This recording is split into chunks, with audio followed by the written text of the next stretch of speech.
Mi hermano se jactó de haber conquistado a mi prometida, y mis propios padres celebraron su traición como si fuera un triunfo familiar. No discutí, no levanté la voz. Solo observé, en silencio, cómo aplaudían su mentira.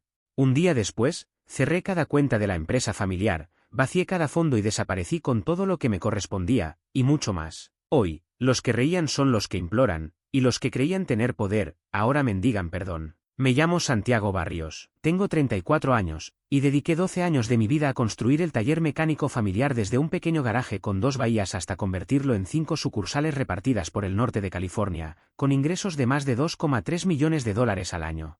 Mi hermano menor, Bruno, de 29 años, ha estado acompañando el camino, aunque, siendo realistas, acompañar es demasiado generoso. Solo aparece cuando le da la gana. Mi padre fundó Vallare Auto Repair en 1997. Era un excelente mecánico, pero un pésimo administrador. Para 2008, el negocio apenas sobrevivía, herramientas embargadas, cortes de electricidad, todo un caos. Yo tenía una beca completa en UC Berkeley para estudiar ingeniería. Mi futuro estaba claro, trabajar en Tesla y construir una carrera sólida. Pero 2 semanas antes de empezar la universidad, mi padre sufrió un infarto y necesitó una triple cirugía de bypass. Solo será un año, hasta que se recupere, me dijo mi madre. Han pasado 16. Tenía 18 años cuando me hice cargo del taller sin saber absolutamente nada de gestión. Trabajaba jornadas de 12 horas en el taller y por las noches tomaba cursos online de administración. Fui resolviendo uno a uno los errores que mi padre había acumulado durante años. 2 años después, la empresa era rentable por primera vez en una década. Expandí servicios, contraté más mecánicos y abrí nuevas sucursales. Bruno se unió a los 19, después de abandonar la universidad comunitaria. No tenía disciplina, cometía errores constantes, no podía ni cambiar aceite sin dejar un desastre y molestaba a los clientes. Pero tenía un talento, manipular a nuestros padres. Aparecía en las cenas familiares con ideas absurdas que veía en redes sociales, mientras yo pasaba los días resolviendo los problemas reales del negocio. La dinámica se volvió evidente, yo era el que trabajaba sin parar y él era el favorito. Yo tenía el 60% de la empresa tras comprar durante 6 años las acciones de mi padre. Bruno tenía el 15%, un regalo de nuestros padres por su compromiso con el negocio, que consistía en presentarse 3 días a la semana. Mamá y papá conservaban el 25%. 4 años atrás conocí a Valentina en una exposición benéfica de autos. Ella trabajaba como asistente social y ganaba 55.000 al año. Tenía un auto modesto y vivía con sencillez. Me vio como Santiago, no como el responsable de todo. Nuestra primera cita fue en un pequeño restaurante vietnamita.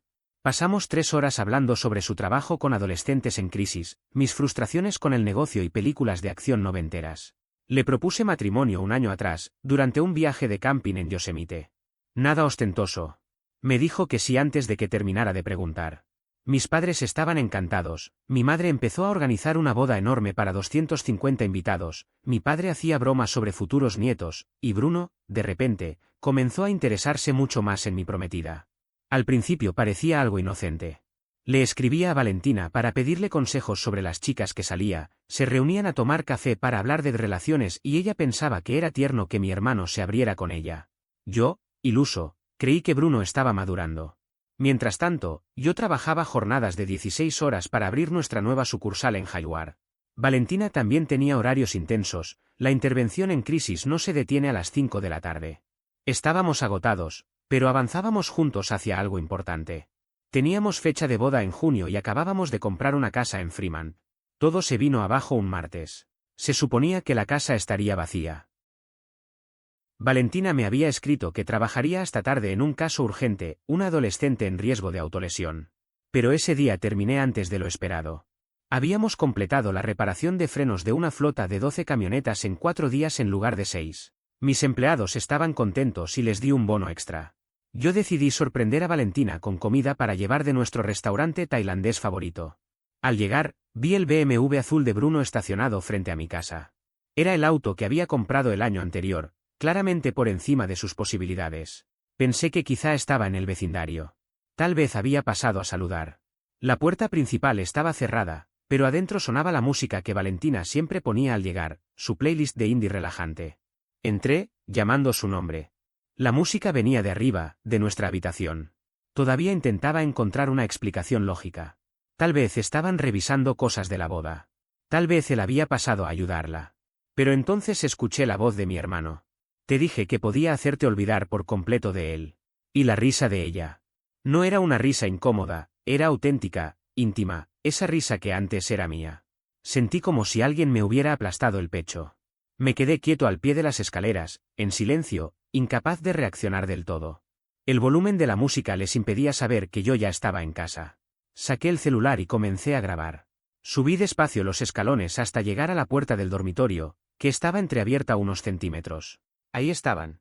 En la cama que habíamos elegido juntos en Ikea, la misma en la que pasamos horas probando colchones, sobre las sábanas que nos regaló mi tía Marta como obsequio de compromiso. Mi hermano y mi prometida, entrelazados como si lo hubieran hecho 1000 veces antes. Bruno fue el primero en verme. Por un instante, se quedó paralizado. Luego, y nunca lo olvidaré, sonrió con soberbia, como si hubiera ganado. Valentina se cubrió de inmediato y comenzó a llorar. Santiago, puedo explicarlo, dijo entre sollozos. ¿Explicar qué? Respondí con una voz que ni yo reconocí. Estaba demasiado serena, como si hablara con un cliente sobre el costo de una reparación, mientras observaba cómo toda mi vida se desmoronaba frente a mí. Explícame, dije con la voz tensa, ¿por qué mi hermano está en nuestra cama? Explícame por qué mentiste diciendo que trabajabas hasta tarde. Bruno no se inmutó. Se recostó contra el cabecero, con una expresión arrogante y una tranquilidad que me enfureció aún más. Ni siquiera intentó cubrirse ni mostrar algo parecido a vergüenza. Vamos, hombre. No lo conviertas en un gran drama, respondió con descaro. Sentí como algo dentro de mí se quebraba. ¿Un gran drama? Estás acostándote con mi prometida en la cama que yo pagué, dije con los dientes apretados. Y él encogió los hombros. Como si no fuera nada. No es mi culpa que no pudieras mantenerla satisfecha. Al menos yo sí sé cómo hacer feliz a una mujer, dijo con una sonrisa burlona. No pensé. Simplemente reaccioné. Me lancé sobre él con la intención de partirle la cara en ese mismo instante. Habría terminado en el suelo inconsciente si Valentina no se hubiese interpuesto entre nosotros, gritando desesperada. Bruno, aún desnudo, se levantó de un salto, tomó su ropa del suelo y corrió escaleras abajo. Yo lo seguí, con Valentina detrás de mí envuelta en la sábana, llorando y rogándome que me calmara para poder explicarse. Bruno llegó hasta su auto. Yo esperaba que simplemente se marchara, pero bajó la ventanilla y lanzó la estocada final. ¿Sabes qué es lo mejor? Esta no fue la primera vez. Esto lleva 6 meses, dijo con esa voz engreída que siempre odié. Detrás de mí, los sollozos de Valentina se hicieron más intensos. No necesitaba más pruebas. Medio año. Medio año de mentiras. Medio año fingiendo amor, planeando nuestra boda mientras tenía una aventura con mi propio hermano. Todas aquellas emergencias de trabajo y las noches de café para ayudarlo con sus problemas sentimentales ahora tenían sentido. Entré de nuevo en la casa. Cerré con llave y llamé a la única persona en la que confiaba, Nicolás, un amigo de la Reserva de los Marines que, tras graduarse de Derecho, se convirtió en nuestro abogado de negocios. Eran las 10 de la noche cuando lo desperté con un único mensaje. Necesito sacar todos mis activos de la empresa familiar esta misma noche. Al principio intentó razonar conmigo, piensa bien las cosas, no tomes decisiones en caliente. Típico consejo de abogado. Pero cuando le conté lo que había pasado, hubo un silencio largo.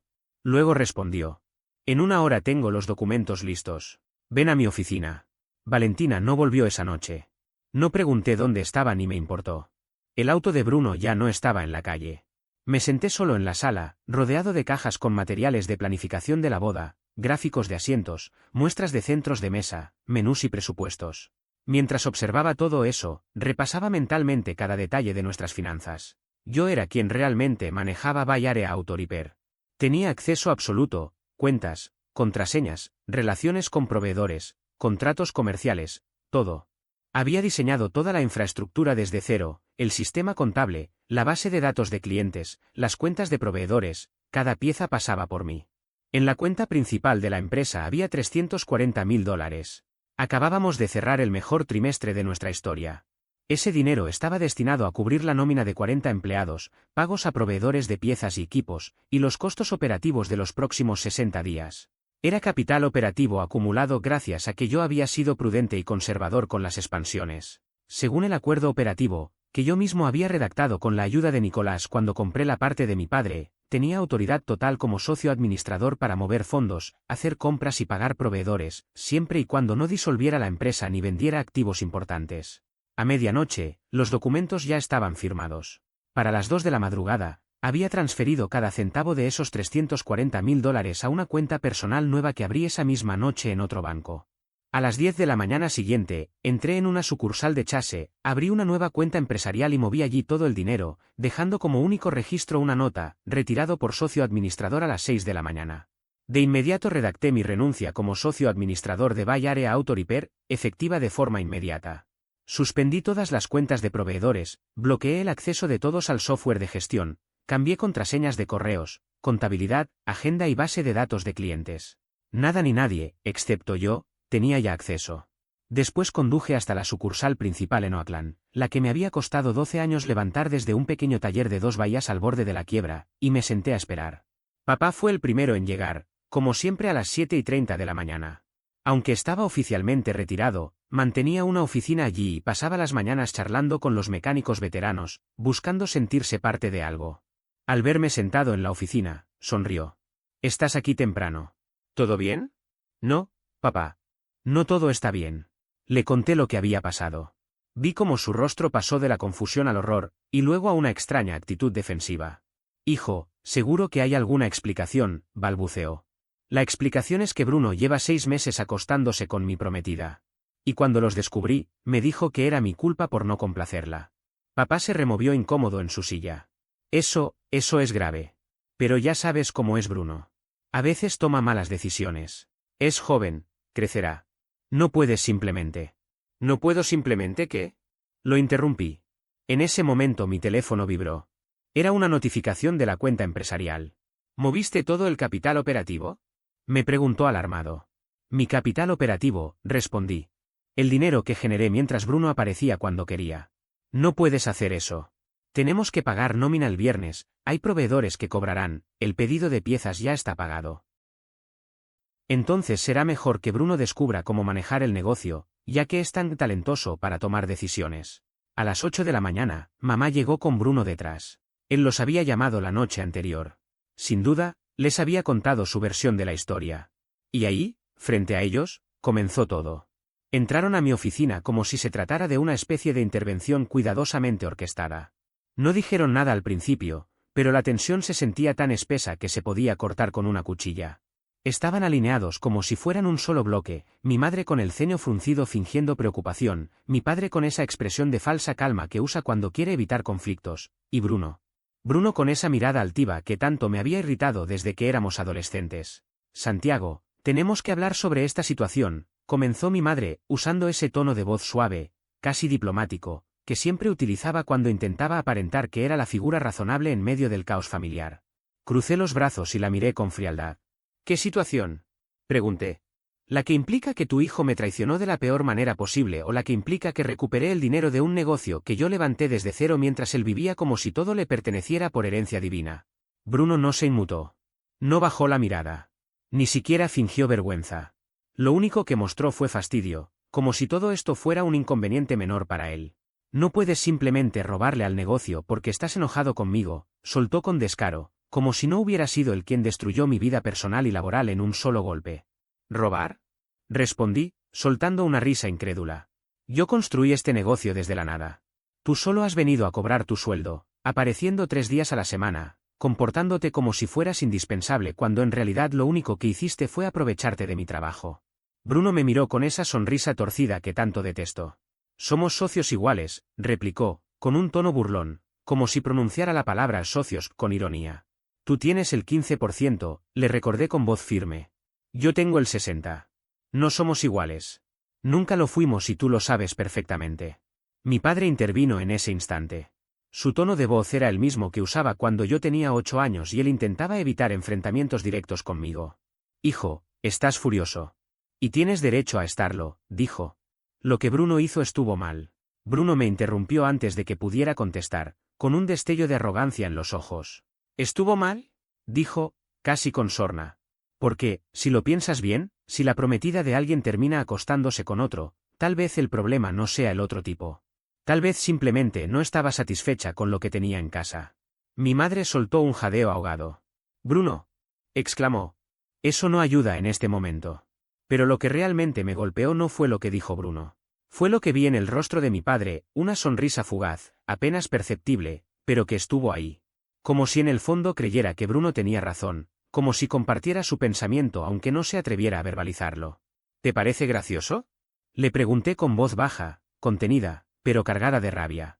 No, por supuesto que no, respondió rápido, nervioso. Pero Bruno tiene un punto. Si Valentina estaba infeliz. No puedes echarnos, interrumpió Bruno con desdén. Somos copropietarios del negocio. Del negocio, dije con frialdad, no de los edificios. Los 5 locales son míos. Los compré personalmente a lo largo de los años para proteger la empresa de responsabilidades legales. Si no me crees, revisa las escrituras. La cara de mi padre se descompuso. Perdió todo el color en un segundo. Nunca había prestado atención a ese tipo de detalles porque siempre consideró que yo era el encargado del papeleo, el que resolvía todo mientras él se limitaba a aparecer en fotos familiares como el fundador. Mi madre intentó cambiar de estrategia. Bajó el tono de voz, usando esa dulzura manipuladora que tantas veces vi cuando quería hacerme sentir culpable por tomar decisiones que no la beneficiaban directamente. Cariño, sé que estás herido, dijo. Pero si haces esto, estarás destruyendo todo lo que tu padre construyó. No, respondí con calma.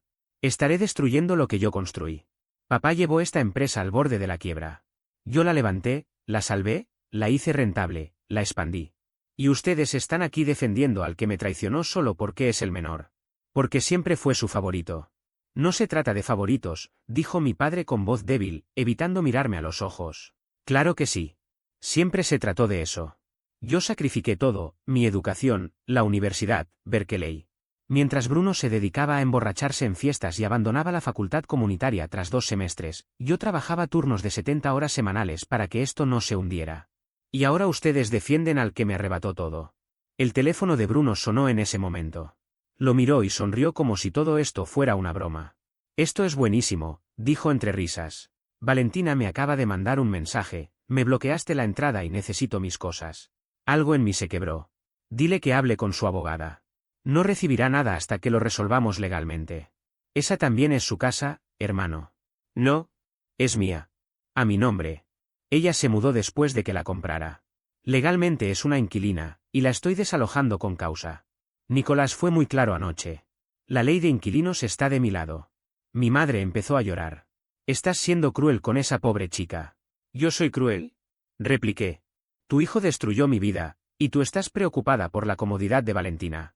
A partir de ahí, el día solo empeoró. Los empleados comenzaron a llegar alrededor de las 8:30 de la mañana. La tensión era evidente, los 3 dueños encerrados en la oficina, voces elevadas, caras rígidas. Nadie necesitaba que se lo explicaran. Decidí convocar a una reunión en el taller, a la vista de todos. Reuní a los mecánicos y a los asesores de servicio y les dije la verdad sin adornos. A partir de este momento, dejo mi puesto como socio gerente. Bruno se encargará de las operaciones. Transferí mi participación a una cuenta separada mientras se disuelve la sociedad. Quien desee irse, tendrá mi recomendación escrita. No me opondré a ninguna solicitud de desempleo. Quien decida quedarse, buena suerte. El silencio fue sepulcral. Reconocí cada rostro frente a mí. Eran personas que había contratado una por una, a quienes entrené y ascendí con el tiempo. Sabían perfectamente qué clase de persona era Bruno. Y sabían, también, qué clase de caos se avecinaba. 3 de mis mejores técnicos dieron un paso al frente y renunciaron sin dudarlo: Tomás, que llevaba 9 años con nosotros, Joel, 8 años, y Miguel, que había sido contratado por mi padre en 2003. Se quitaron el uniforme, me lo entregaron en silencio y se marcharon con la cabeza en alto. 2 más pidieron cartas de recomendación. Christian, nuestro jefe de servicio, a quien yo había ascendido desde lubricador 3 años atrás, me dijo que se quedaría 2 semanas más para entrenar a su reemplazo y después se marcharía. Bruno se puso pálido. «No puedes robarte a nuestros empleados», gritó. «No estoy robando a nadie», dije con calma. Les di toda la información para que decidan. Ahora tú estás al mando. Veamos qué tan buen líder eres. Para el mediodía, el teléfono del taller no dejaba de sonar. Proveedores preguntaban por qué las cuentas estaban suspendidas. Clientes llamaban por citas programadas que nadie podía encontrar. Uno de nuestros contratos más grandes, un acuerdo anual de $200,000 con una empresa de reparto de alimentos, pedía hablar conmigo directamente. Ver a Bruno tratando de controlar la situación fue, en cierta forma, una justicia silenciosa. No sabía los números de cuenta de los proveedores. No entendía la estructura de precios. No sabía ni siquiera cómo acceder al sistema de citas correctamente. Lo observaba tropezar con cada llamada. Fue casi satisfactorio, pero en el fondo, más que alegría, me provocaba una tristeza fría y profunda. A la 1 de la tarde, mi padre me apartó con el rostro pálido y exhausto. Por favor, devuelve el dinero, me pidió. Podemos resolver esto como familia. Sonreíste cuando Bruno me culpó, le recordé. No, solo estaba incómodo. Así reacciono a veces, balbuceó. No. Estabas de acuerdo. Tu hijo favorito puede acostarse con mi prometida y burlarse de mí, y tú siempre vas a justificarlo. Eso no es justo, dijo. Los amamos a los dos por igual. ¿Sabes que no es justo? Repliqué. Trabajar 12 años, 70 horas por semana, mientras tú le dabas a Bruno el crédito por todo lo que yo hacía. La verdadera explosión ocurrió a las 6 de la tarde. Toda la familia se reunió en la casa de mis padres en Oakland Hills. No me invitaron, pero me enteré porque Nicolás recibió una llamada a las 5:30 de la tarde. Era el abogado que habían contratado, Ricardo Kowalski. El hombre amenazó con acciones legales por malversación de fondos y incumplimiento de deber fiduciario. Me subí al auto y conduje directo allí. Entré en la casa donde crecí y los encontré a todos sentados en el salón, rodeando a un tipo con un traje barato que intentaba imponer autoridad. Señor Barrios, comenzó, sacando una carpeta con documentos. Usted ha cometido graves irregularidades financieras. Soy el socio gerente con autoridad plena sobre las finanzas, respondí sin dudar. Todo lo que hice está contemplado en el acuerdo operativo. El hombre titubeó al revisar sus notas, se notaba que no le habían mostrado el acuerdo completo, solo la versión que les convenía. Mi madre intervino con un tono cargado de lágrimas. Estás destruyendo el legado de tu padre por un error. Bruno cometió un error. Yo soy el legado de mi padre, dije, sin levantar la voz. Soy la única razón por la que queda algo que destruir. Bayard Auto Repair habría muerto en 2010 si yo no hubiera tomado el control. Y todos ustedes lo saben. Bruno estaba sentado en el sofá como si todo aquello fuera una simple molestia y no el desastre que él mismo había provocado. Con tono arrogante, soltó. Haz lo que quieras, Santiago.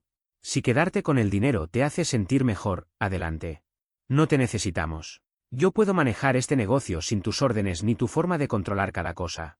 De hecho, probablemente nos irá mejor sin ti respirándole en la nuca a todo el mundo. No pude evitar reír. Fue una carcajada seca, de incredulidad. ¿Tú? Respondí, mirándolo fijo. No sabes ni atender una llamada de un cliente sin que termine insultándote. ¿De verdad crees que vas a manejar 5 locales, 40 empleados y millones en ingresos? Soy mejor con la gente que tú, replicó él, altanero.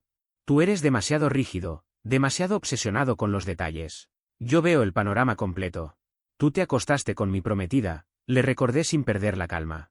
Ella fue quien se me insinuó primero, dijo encogiéndose de hombros. En ese momento, Valentina, que había estado escondida en la cocina, apareció con el rímel corrido y el rostro demacrado. Eso no es verdad, Bruno. Fuiste tú quien me buscó, dijo, temblando. Bruno giró hacia ella con furia en los ojos. ¿De verdad vas a mentir ahora? Me dijiste que Santiago no te valoraba, que solo vivía para el trabajo. Que yo sí sabría darte tiempo y atención. Y es cierto que al principio me trataste mejor, respondió ella, con voz quebrada. Pero también me usaste. Me utilizaste para herirlo, para competir con él. La escena se estaba poniendo tan absurda que casi me daban ganas de hacerme unas palomitas. Finalmente, papá levantó la voz. Basta los dos. Esto es un asunto familiar. Hay que resolverlo dentro de la familia. No, intervine con firmeza. Esto es exactamente lo que debe pasar. Que todos vean quién es Bruno. Que vean quiénes son ustedes. Mamá lloraba más fuerte ahora, con ese llanto teatral que usaba cuando quería que todos sintieran lástima por ella. ¿Cómo llegamos a esto? ¿Cómo nuestra familia se desmoronó así? Preguntaba entre sollozos. Se desmoronó, dije con calma, cuando decidieron que un hijo valía más que el otro. Cuando permitieron que Bruno se deslizara por la vida sin esfuerzo mientras yo cargaba con todo. Cuando lo defendieron incluso después de traicionarme de la peor manera posible. Ricardo Kowalski, el abogado de la parte contraria, carraspeó intentando volver al tema económico. Tal vez deberíamos centrarnos en la cuestión financiera. Señor Barrios, mis clientes están dispuestos a comprar su participación por el valor de mercado. ¿Valor de mercado? Pregunté con una sonrisa helada. ¿Y cuál sería ese valor justo? Un tasador calculó su 60% en aproximadamente $800.000, respondió revisando sus notas. Me reí, pero esta vez fue una carcajada abierta. Inténtenlo de nuevo. Tomé aire y detallé con calma. La facturación anual es de 2,3 millones con un margen de ganancia del 32%. Tenemos equipos valuados, de forma conservadora, en $300.000. Solo los inmuebles tienen un valor aproximado de 1,8 millones. Una valoración realista de mi participación estaría por encima de los 2 millones, probablemente cerca de 2,5. El abogado revisó sus papeles, dándose cuenta de que habían intentado subestimarme. Y hay algo más, agregué. Los edificios son míos. Las 5 sedes son de mi propiedad personal. El negocio me paga un alquiler muy por debajo del precio de mercado porque quise mantener bajos los costos operativos. Si quieren comprar mi parte, perfecto, pero el alquiler se ajusta al estándar real, 40.000 mensuales entre las 5 sedes. Actualmente pagan 12.000. Papá palideció. No puedes hacer eso. Claro que puedo, respondí sin titubear. Los títulos de propiedad están a mi nombre. Entonces mudaremos el negocio, dijo él, tratando de sonar firme. ¿A dónde? Los contratos son mensuales, renovables a mi decisión. Aunque encontraran otro lugar, pagarían la misma tarifa en cualquier parte de la zona de la bahía. Yo les di condiciones preferenciales porque pensé que éramos familia. Bruno se levantó furioso. Esto es una locura. Estás tratando de destruirnos solo porque estás dolido por Valentina. No. Estoy haciendo exactamente lo que tú harías si tuvieras la capacidad de hacerlo, le respondí con frialdad. La diferencia es que yo sí sé ejecutar un plan. La reunión se desmoronó entre gritos. Mamá seguía llorando desconsolada, papá lanzaba amenazas legales que no tenía cómo sostener, Bruno me insultaba sin parar y Valentina intentaba pedir perdón, lo que solo empeoraba la furia de él hacia ella. Me fui de allí. Regresé a la casa vacía donde, en teoría, íbamos a construir una vida juntos. Ahora se sentía como un mausoleo. Fue entonces cuando lo entendí, en menos de un día, había hecho estallar mi negocio, mi familia y mi relación. El teléfono vibró. Era un mensaje de Julián, un compañero de la reserva de los marines con el que mantenía contacto. Había escuchado lo sucedido y estaba de visita en Oakland. ¿Quieres salir a tomar algo? Decía el mensaje. Sí, lo necesitaba. Las 3 semanas siguientes fueron un infierno. Sin mí al frente, Bay Area Auto Repair empezó a desmoronarse más rápido de lo que cualquiera imaginaba. Bruno intentó dirigir operaciones, pero no entendía los sistemas que construí durante más de una década. No sabía procesar pagos a proveedores, no conocía qué mecánicos tenían especializaciones técnicas ni tenía ninguna relación sólida con nuestros clientes corporativos. El contrato con la empresa de reparto, que representaba más de $200.000 al año, se perdió cuando no pudo mantener el nivel de servicio que yo garantizaba personalmente. El encargado de flota me llamó directamente, preguntando qué estaba pasando. Le dije que había dejado la empresa, pero que estaría encantado de trabajar con ellos en mi nuevo proyecto cuando estuviera listo. Me pidió que lo llamara cuando eso ocurriera. En la primera semana, 2 de los mecánicos más antiguos, con 8 y 10 años en la empresa, renunciaron. No querían trabajar para alguien que no sabía responder ni las preguntas básicas sobre procedimientos técnicos. Después vino el golpe en la sucursal de Berkeley, un cliente reclamó que le habíamos dañado la transmisión durante un servicio rutinario. Lo que yo habría hecho, y lo que dictaban nuestros protocolos, era revisar cámaras, recopilar informes, verificar registros y contactar al seguro para un procedimiento formal. Bruno, en pánico, les devolvió todo el dinero y además les pagó $5.000 extra para que no dejaran una mala reseña. Irónicamente, la transmisión ya estaba dañada desde el ingreso, teníamos toda la documentación y reportes que lo probaban. Regaló $5.000 sin motivo alguno, simplemente por no saber cómo manejar la situación. Mientras tanto, mi teléfono no dejaba de sonar. Cuando dejé Bay Area Auto Repair, no imaginé que la noticia correría tan rápido, pero subestimé el poder del boca a boca en esta industria. Los dueños de talleres en la bahía se comunican entre ellos como si fueran parte de una misma red no oficial, una especie de circuito invisible en el que cada movimiento relevante genera eco casi inmediato. En cuestión de días, las llamadas comenzaron a llegar. Primero fue un hombre al que conocía desde hacía años, propietario de una cadena con 8 talleres en el East Bay. Había seguido mi trayectoria durante bastante tiempo y sabía perfectamente que yo era quien sostenía buena parte de la operación en Bay Area Auto Repair. Su propuesta fue directa y tentadora, un puesto como gerente regional, un salario base de $180.000 al año y participación en las ganancias. No lo dijo con rodeos, sabía exactamente lo que valía mi experiencia y mi red de contactos. No era el único interesado. Otro dueño, de un taller independiente en San José, me propuso convertirme en su socio. Estaba dispuesto a entregar parte de su empresa para que la manejáramos juntos. No eran ofertas menores. Para muchos en este sector, tener a alguien con mi experiencia en la estructura de operaciones es casi como comprar años de estabilidad y crecimiento asegurado. Sin embargo, aunque agradecí cada propuesta, rechacé todas con cortesía pero con firmeza. Tenía algo más grande en mente. Un plan que aún no estaba del todo definido, pero que empezaba a tomar forma como una idea imposible de ignorar. La chispa que encendió todo llegó con 3 llamadas en particular. Tomás, Joel y Miguel, 3 de los mejores mecánicos con los que había trabajado en toda mi carrera, me contactaron apenas días después de marcharse de Bay Area Auto Repair. No necesitaban explicaciones. Habían visto cómo funcionaban las cosas desde dentro y sabían que mi salida no era el fin, sino el comienzo de algo inevitable. Cuando les dije que tal vez abriría mi propio taller, no dudaron. Me dijeron que me seguirían sin importar a dónde fuera.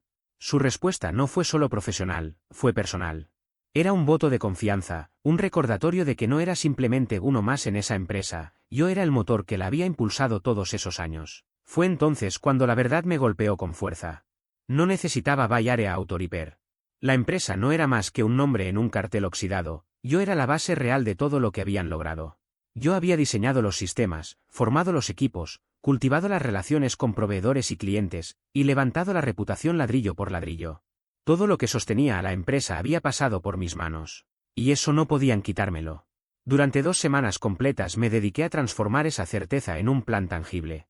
Trabajé de día y de noche, trazando estrategias, evaluando costos, estimando ingresos y pensando en cómo crear algo sin arrastrar el drama familiar que había convertido a Bay Area Auto Repair en un campo de batalla silencioso. Busqué locales disponibles en toda la zona de la bahía, pero uno en particular destacó, un antiguo concesionario Honda en San Leandro, abandonado desde que quebró durante la pandemia. El espacio tenía 8 bahías, elevadores modernos, líneas de aire y sistema eléctrico listo para usarse, además de una ubicación estratégica justo al costado de la autopista 880. Quien conoce este negocio sabe que la ubicación es casi tan importante como la habilidad técnica, visibilidad y acceso son oro puro. El alquiler mensual era de $8,000. No era barato, pero valía cada centavo. Cuando por fin lo encontré, lo supe. Ese sería mi punto de partida. El nombre lo decidí en un instante, sin vueltas ni sentimentalismos, Barrios Automotive Solutions. Sonaba profesional, limpio, fuerte, y lo más importante, no tenía ningún lazo con la familia. Tomé un préstamo de $150,000 como capital de inicio y sumé $50,000 de mi propio dinero, parte de los $340,000 que había retirado previamente. En lugar de comenzar de cero, partí con una base sólida. Contraté de inmediato a Tomás, Joel y Miguel, ofreciéndoles un 20% más de lo que ganaban antes. Luego fui por Christian, el antiguo jefe de servicio, a quien convencí con un aumento del 40% y participación accionaria. Por último, contraté a 2 técnicos jóvenes que había querido fichar durante años y que ahora, al ver la oportunidad de trabajar conmigo, aceptaron sin titubear. El día que abrimos las puertas de Barrios Automotive Solutions, apenas 6 semanas después de que saliera de Bay Area Auto Repair, sentí algo que hacía años no sentía, libertad. No solo estaba empezando un negocio, estaba recuperando lo que era mío. El lanzamiento fue un éxito rotundo. La noticia se expandió como pólvora en la industria. Un periódico local incluso cubrió la apertura con el titular, ex ejecutivo de Bay Area Auto Repair abre taller competidor. No hubo necesidad de campañas publicitarias costosas. Mi reputación hablaba por sí sola. En menos de una semana comenzaron a llegar las llamadas. Los clientes comerciales, que me conocían por mi capacidad para mantener flotas enteras funcionando sin retrasos, fueron los primeros en contactarme. Luego vinieron los clientes particulares, personas que habían confiado en mí durante años para cuidar sus autos. Para ellos, no se trataba de una empresa, se trataba de quien estaba al frente. Preferían conducir 15 minutos adicionales para venir a verme antes que dejar su vehículo en manos de un desconocido contratado por Bruno. 3 meses después, con una sola ubicación y 6 mecánicos, Barrios Automotive Solutions ya generaba $85,000 mensuales en ingresos. La cifra no igualaba los números globales de Bay Area Auto Repair, que contaba con 5 sedes, pero nuestra rentabilidad era del 38%, muy por encima de la suya. La razón era simple, no estábamos manteniendo gastos innecesarios ni pagando salarios injustificados a familiares improductivos. Mientras tanto, Bay Area Auto Repair comenzaba a resquebrajarse como un edificio sin cimientos. La sede de Oakland apenas sobrevivía. La de Berkeley perdió tantos clientes que se vieron obligados a reducir de 6 a 3 mecánicos. Las nuevas sucursales en Hayward, Fremont y San José eran un pozo financiero, costaban más de lo que generaban. Bruno intentó contratar a un gerente con experiencia real en el sector, alguien que pudiera enderezar el barco. El hombre renunció en apenas 2 semanas. Al ver los números y el caos administrativo, comprendió que estaba frente a un negocio condenado si no recibía una inyección de capital que Bruno jamás iba a conseguir. Papá, con 68 años y problemas cardíacos, volvió a trabajar para tratar de sostener algo que ya estaba desmoronándose. Lo encontré una tarde, inclinado sobre un auto, cubierto de grasa, cambiando aceite como si el tiempo no hubiera pasado. Era desgarrador y, al mismo tiempo, una confirmación de que toda la carga seguía recayendo en él, menos en Bruno, que era quien debía dar la cara. Mamá, por su parte, atendía el teléfono en la recepción. La recepcionista original había sido despedida para ahorrar costos. Todo aquello que alguna vez tuvo estructura ahora era puro remiendo. La situación inmobiliaria terminó de hundirlos. Como propietario de los 5 edificios, les había enviado un aviso legal con 60 días de antelación para renegociar los alquileres o abandonar las propiedades. No podían costear una mudanza múltiple, así que tuvieron que aceptar mis nuevas condiciones, reduciendo su margen de ganancia a menos de la mitad. 4 meses más tarde, recibí la llamada del banco. Era un aviso de cortesía para informarme que Bay Area Auto Repair se había acogido al capítulo 11 de bancarrota, buscando reorganizarse bajo supervisión judicial. Lo que había sido un imperio familiar mal administrado se estaba desmoronando ante sus propios ojos. Esa noche, mamá me llamó entre sollozos. Tu padre está trabajando hasta desmayarse, dijo con la voz quebrada. Esta presión no es buena para su corazón. Entonces dile a Bruno que asuma la responsabilidad del negocio que tanto quiso, respondí sin alterar el tono. Está haciendo lo que puede, insistió, pero no tiene tu cabeza para esto. Su mejor esfuerzo nunca ha sido suficiente, repliqué con dureza. Y lo sabes. Siempre lo supiste, pero nunca quisiste admitirlo. Hubo un silencio largo al otro lado de la línea, pesado, como si de pronto entendiera que no habría marcha atrás. Por favor, Santiago, vuelve, dijo al fin.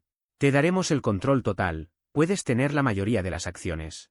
Si es necesario, compramos la parte de Bruno. No necesito nada de ustedes. Tengo mi propio negocio. Y va muy bien. Pero somos familia, susurró ella.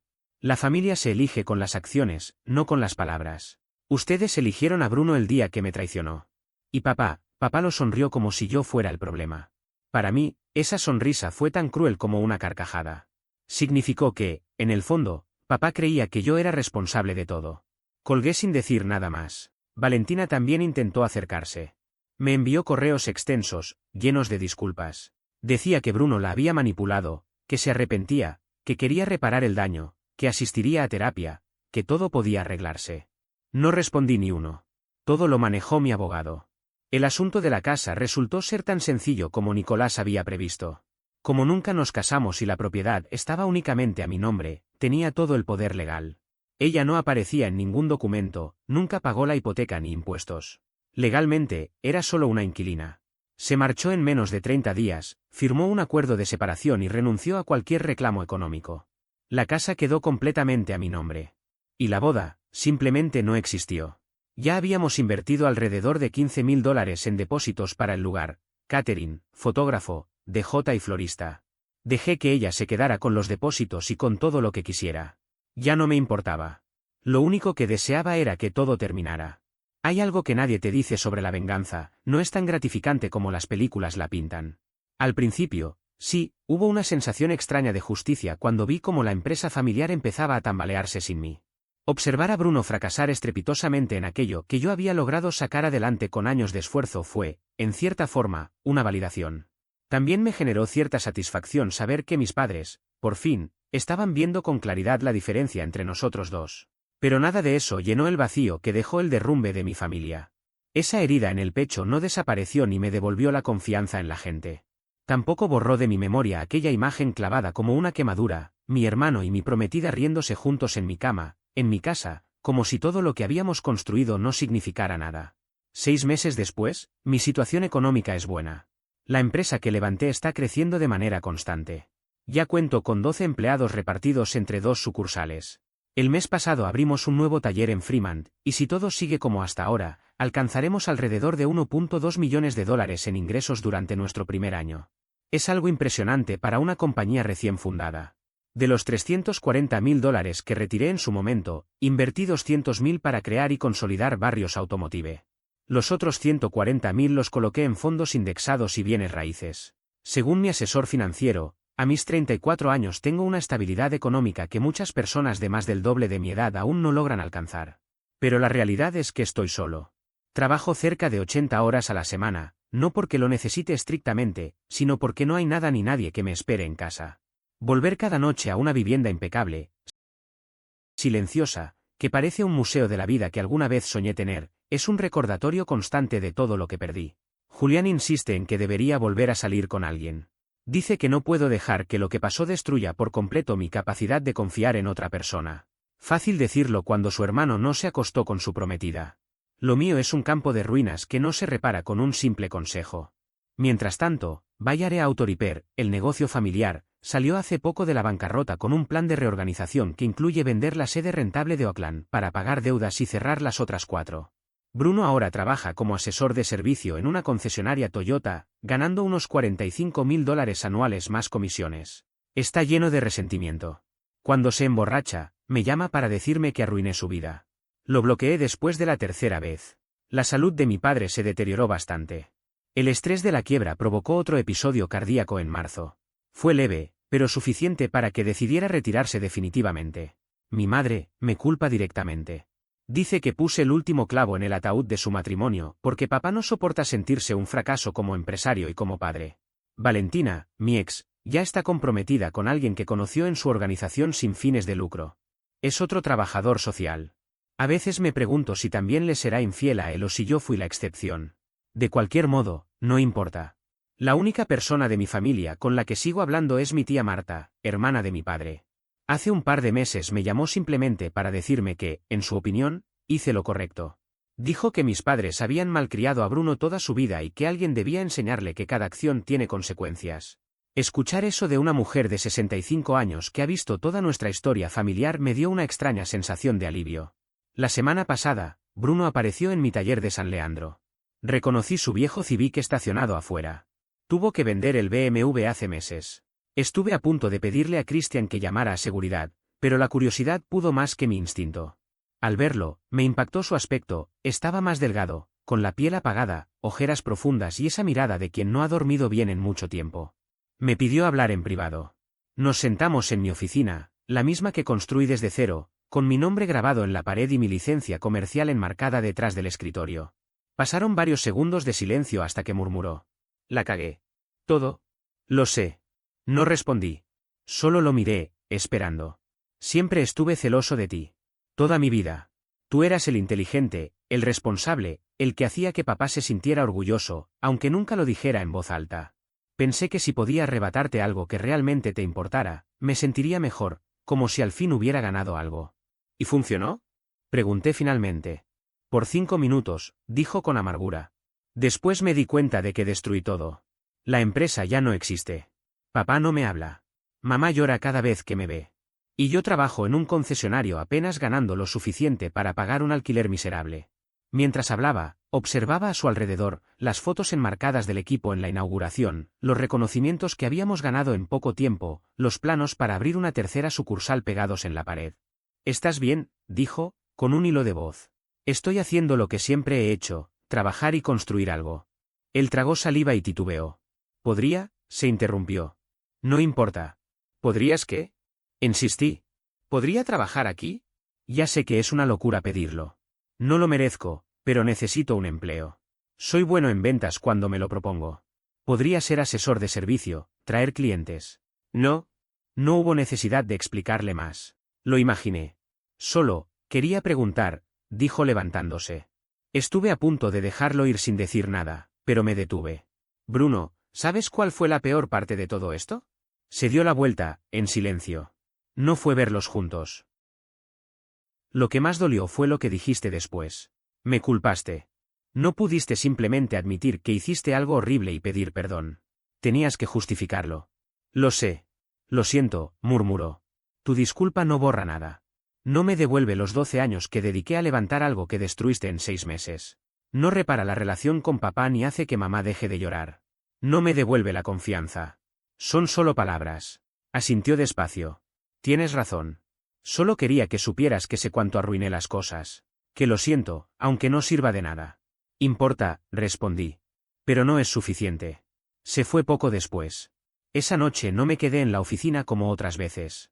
Tomé el auto y conduje sin rumbo durante más de 1 hora, atravesando calles que ya no me recordaban a nadie. El viento entraba por la ventana, y por primera vez en mucho tiempo, no pensé en vengarme, ni en lo que había perdido, ni siquiera en él. Pensé en mí. En lo que había construido desde cero. En la empresa que lleva mi nombre. En los empleados que confían en mí y en la versión de mí mismo que había renacido de las cenizas de una traición. No sé si algún día volveré a tener una familia o una relación como la que imaginé. Tampoco sé si el dolor terminará de desaparecer alguna vez. Pero lo que sí sé es que, por primera vez en mucho tiempo, no me siento atado a lo que ellos hicieron. Ya no les debo nada. Y, de alguna manera, eso se sintió más liberador que cualquier venganza.